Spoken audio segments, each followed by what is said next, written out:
Hey everybody, so a lot of craziness has obviously happened in the last couple of weeks when it comes to the Green Bay Packers, and it's been a couple weeks since I posted a video. I've had a lot of stuff come up in my life, so I'm just starting to get back into it. But really want to talk about this whole Aaron Rodgers, New York Jets, who's got the leverage, what's all really going on. And I'm going to take both sides of the argument, which I know some might say I'm hedging my bet a little bit, but I'm going to take both sides of the argument here to try to rationalize along with you as we go here today. So first off, I do want to take this from the Aaron Rodgers perspective.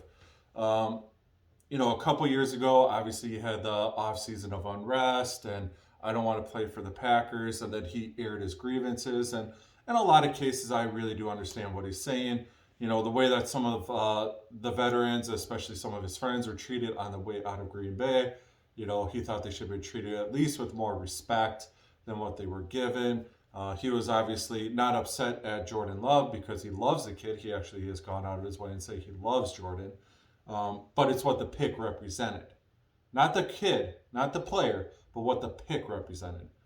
So there's some unrest and all that, and he aired that all out and went out, had a great MVP season, and he actually helped coordinate getting Devontae Adams to the Raiders, which is what he knew Devontae wanted, which that told me, for one, Aaron wanted to come back. He helped orchestrate that, and the Packers organization did Devontae a solid by, they could have just said, we're not going to trade you. You're going to either play under the tag or you're going to sit out. But they sent him where he wanted to go. They did him a solid. So thinking, okay, this is definitely set up because Rodgers signed that extension. He's going to retire Green Bay Packer. Maybe that's what Rodgers thought as well. But then something changed during the season. And I think Aaron felt that, obviously, through some of his interviews, you could hear he felt that. Something changed. And once the season ended, he did feel like, okay, they would want me back, but they're going to give me my time to really figure things out. And I was patient with it, just I wanted to know what he was going to do, but all through the end of January, even into the early stages of February, I'm like, we're not even to the new league year yet, so we don't need to know. And I wanted to give Aaron his time. I know he was doing his darkness retreat, but that's where he said, I went into the darkness retreat 90% sure I wanted to retire, and then I came out, I want to play. And he came out realizing that the Packers are shopping him around, and he feels a little slighted, feels a little disappointed, wanted more transparency, which is what that whole offseason of uncertainty was about, is that transparency, that open communication. He wanted to be in the room, wanted to be part of the conversation. So I really do understand his frustration there. He's a four-time MVP, Super Bowl champion. Um, he is one of the all-time Packer greats. He's one of the all-time NFL greats. There's no denying that. Anybody that wants to deny Aaron Rodgers is an all-time great player, you are not looking through a realistic lens, because he really is. The things that he accomplished and the things that he did, that now people are saying, oh, Patrick Mahomes, no one's ever done it like Patrick. Rodgers was first with that. It wasn't Patrick. So Rodgers is transcendent, and, that should mean something. So I understand where Rodgers is a little upset about the way that this is ending, about the fact that he found out he was being shopped around after he got out of the darkness retreat. So I do understand why he's a little upset. And now he can't even go to New York yet because the trade's not done. And from what he's probably hearing from his people inside the Jets organization, is Green Bay is holding it up. So Green Bay right now is the reason he's not in New York, getting to know the facility, getting to know the players, doing all the things that he's going to need to do to prep for a 2023 NFL season.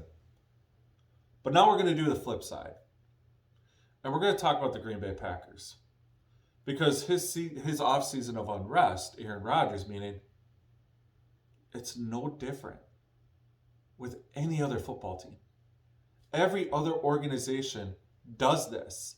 This isn't just, oh, Green Bay treats their players like crap going out of town. No. You look at what's happened this offseason. Look at Kenny Bayard from the Titans. He had a great year. The Titans wanted him to restructure, to take his number down, and he said, I played really well. I made a Pro Bowl.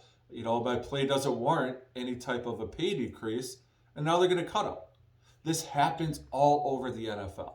So the fact that Rodgers did talk about this, maybe he was making a stand for players in general. This isn't new. This isn't some new development that has never happened. This is the only franchise that does it. New England did. Tom Brady didn't even finish with the Patriots. Peyton Manning didn't finish with the Colts. Joe Montana didn't finish with the Chiefs. Brett Favre didn't finish with the Packers. It goes on. Adrian Peterson with the Vikings. I could go on and on and on with all these all-time great players for these franchises that get moved on from because maybe they get older. The team needs to move in another direction. Maybe it's salary cap. Maybe it's roster. There's a lot of reasons why teams want to move on. So this isn't new. So for anybody to go out and say, oh, the Packers are treating their players like crap, it's more of a league-wide thing. It's not just a Green Bay Packers thing. And that's a cop-out to sit here and say that. So let's get into this year. So the Packers, you have your season on unrest, and Rodgers goes out, has a great MVP season. Should have gone to the Super Bowl. Honestly, they should have won the Super Bowl. But, your offense laid an egg in the playoffs against the 49ers at home. And you rewarded Aaron Rodgers with a 3-year, $150 million contract. And you want him to be all in. And I'm now looking at this from the Packers perspective. I don't have any inside sources to say this is what they're thinking, but this is just me talking about what could be the problem, is they gave him all this money. They gave him that security where he could guarantee himself retiring a Packer. Doing something that no other player has done in NFL history. We're playing 20 seasons with one football team. Not even Tom Brady can say that. And he doesn't show up for a lot of the offseason stuff. And you look at, you lost Devontae Adams. We brought in Sammy Watkins, who you've never played with. You're bringing in Christian Watson, Romeo Doubs, and Samari Toure. You got some young wide receivers you have not played with. And you don't show up to a lot of the voluntary stuff that needed to happen. And then we get reports that Patrick Mahomes brought his receivers to his house in Texas to work with them in the offseason. And we see there is a drastic difference between the play. Granted, yes, Patrick Mahomes is really in the prime of his career. Aaron's an aging player who obviously there's a little bit of a decline. There is. His legs are not what they used to be. The legs go first, everything goes after. But you gave Rodgers this massive contract, and he doesn't even show up for some of the offseason stuff. We're talking about a matter of a couple of days, a few times before you get into the mandatories and get the training camps. It's not that big of a hindrance on what your offseason could be like. You could still take your 2-week vacation. You could still do your ayahuasca trips. You could still do those things and still make it back for all this stuff. So maybe there's a little bit of, we just made this huge commitment to you and you're not going above and beyond. You're not leading by example. And we've also heard Aaron Rodgers say it's up to them to get up to my level and not for me to get to theirs. Where, no, you're the leader. You're the face of the franchise. You should be helping these guys get there. You should be meeting them in the middle and to help them elevate their game instead of you expecting them to be where they are. So there could be a lot of frustration that way. And there could be just a little bit of, well, we gave you this commitment and now, well, I don't know if I want to play. So maybe they're just tired of the fact that, we just gave you a 3-year contract and now you're back to, I don't know if I want to play. So there could be some where they just want to know year in, year out that this is going to be our plan. Going into the offseason, we know how we're going to attack things, but instead we got to sit here and wait to see if our quarterback is even going to play next year. So there could be some frustration that way as well. And if Aaron Rodgers went into his darkness retreat saying, I'm 90% sure I'm going to retire, there had to be some inkling inside the Packers organization that he was leaning heavily towards retirement at that point. So then why wouldn't you take phone calls? Maybe you're just trying to cover all your bases so that if he decides he wants to be traded or if he wants to retire, you have all your bases covered. Maybe that's what you wanted to do. And then he got a little upset about the fact that he heard that you were getting shopped, which We don't know who, I mean, because teams can call to inquire about a player, about availability. They just can't contact the player directly. Otherwise, they get into that tampering issue. So when you look at both sides like that, I'm sure there's blame that can definitely go both ways. Transparency on both ends needed to probably be a little bit better. Desires, all those things. But kind of where I come down to it is I kind of side a little bit more with the Packers. I love Aaron Rodgers. I've loved watching him play. But it's we've had 3 years where one, he demanded a trade or he was going to retire. He wasn't going to play here. And then he had to think about whether he wanted to play or not, or he wanted to be traded. So you've had now multiple years of this, of we don't know who our guy is going to be. And Rodgers is 39 years old. He's going to be 40 next year. He carries a huge cap number if he's on the active roster week 1 of the NFL season. That's where that $60 million in guarantees kicks in.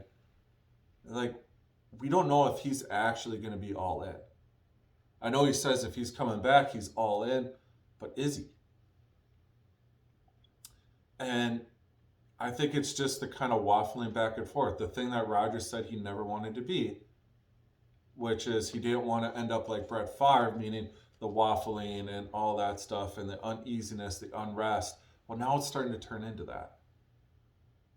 And the Packers gave you a 3-year, $150 million deal, which means they expected you to be here for at least another year or two.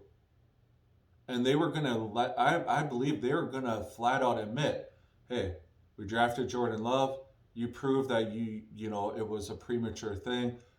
We're committing to you. You come back, we can move Jordan Love. And, you proved us wrong. We apologize. There could have been a lot of things like that. But that's not the case. And so I side a little bit more with the Packers. I think that, both sides are in the wrong to a point, but I just feel like it's the back and forth. It's the constant media drama that's going on. And I don't believe it's a lot of Aaron Rodgers causing the drama. I know his actions probably would say otherwise, but the media drives up the narrative. When he was in that darkness retreat, he was still a headline every single day, and he was in a freaking hole in the dark for 4 days. So a lot of this is media, but it can get old. It can wear you down as an organization. And you have this kid who you've watched develop. You know he's ready. I mean, everybody in the organization has said that he's ready. He looks like the dude. His next step is he needs to play. And he's 24, so you can feel like, well, we can make this transition now, and we feel like we're going to be in good hands for the next decade. So I side a little bit more with the Packers. And that's not me being a Packer fan. That's just me looking at everything as a whole and understanding, where both sides are. And now I want to finish up with the whole leverage aspect, because there's a lot of question as to who's got the leverage, what's the compensation going to be between the Jets and the Packers. And at this point, the Packers have all the cards. Every single one of them. The reason I say that is we have 2 starting quarterbacks. They have a quarterback that they benched halfway through the year for Mike White, who's no longer on the roster, who they took number 2 overall just a couple years ago. Right after Trevor Lawrence got picked, you took Zach Wilson. And now you've benched him. You've brought in Derek Carr. You're pursuing Aaron Rodgers. So obviously, you're either looking to move on or you made a mistake. You want a player. Packers have their plan A and they have the Jets' plan A. And up until we get into training camp, the Packers have the leverage right now, because they can sit back and say, if you're going to lowball us, we'll hang on to them. And if it turns out, if you're not willing to meet us to where we want it to be, or closer to where we want it to be, we're going to hang on to him, because what's your best option after that? Signing Matt Ryan? Signing Nick Foles? Or Blaine Gabbert? Or whoever else is out there? That's your next best option? So right now, the Packers do have more of the leverage because we have an asset that they really want. And if they don't get said asset, their jobs can be on the line. I know I've been getting in a back and forth with some people on Twitter about it, but let's just face it, Joe Douglas, as the GM, has a very poor win-loss record. Very poor. Jets haven't made the playoffs in a long time. Douglas has been there for 4 years. Woody Johnson was on that plane to head out to California. If this deal does not go through and the Jets struggle, that front office, that head coach will be fired. It will happen because that will go down as an all-time disappointment because you could have Derek Carr, you could have brought in Jimmy Garoppolo. There are other options that you could have gone with. You didn't. You failed to deliver, and now this is where you are. Ultimately, I feel like a deal is going to get done. I think it's going to be a second this year and probably a conditional. I would say second next year, but maybe it's a conditional third. That could work all the way up to a first-round pick based on incentives, play, all that stuff. But that's kind of where I feel it's going to be. But right now, the one thing that we need to know in Packerland especially is no matter how this plays out, there's one person, one innocent person that should not have anything taken out on them, and that is Jordan Love. Because he's handled this whole thing with nothing but class. You haven't heard him publicly come out, piss and moan and complain and all that stuff. You haven't heard anything like that. Yeah, there were rumblings that, if Rodgers is back, he's going to want to trade, but we never actually publicly heard that. We don't know where that came from. He's worked hard. He's developed. We saw flashes for last preseason. We saw it in that Philadelphia Eagle game. He's worked hard. He's gotten better. He's done things the right way. So when this comes to fruition, where Rodgers is moved to New York, just remember, none of this is Jordan's fault. There will be those stupid fans that probably boo him, but it's not Jordan's fault. He's done everything the right way. And give this guy a real shot. And remember, when Aaron Rodgers took over, Rodgers had a nice statistical season, but the Packers were 6-10. So when Jordan Love takes over, and if the Packers go 6-11, but Jordan Love plays well, just remember that same thing happened with Aaron Rodgers, and 2 years later, they won a Super Bowl. Give the kid time. Let him play. Don't take it out on him. Thank you for listening to this little rant here. Again, I think both sides are to bear responsibility to where the Packers are, where this whole Aaron Rodgers, Green Bay Packers thing is. I do side a little bit more with Green Bay because your Hall of Fame guy that you paid a crap ton of money to, didn't really live up to his end of the bargain when it comes to overall leadership. Coming in early, working with the young guys to make sure that he was on the same page, because the worst case scenario happened is Christian Watson got banged up. He missed a lot of training camp, and you were not on the same page with him. He wasn't quite ready to really work with you once the season started. So I think that there is some animosity a little bit both ways, but I side a little bit more with the Packers. They made a huge financial commitment. They've done the things to prove that, hey, we want you here, and now things have kind of flipped. So anyway, have yourself a great rest of your day. Go Pack, go, and hopefully the next time we talk in the next couple of days here, there is a full resolution to this. See ya.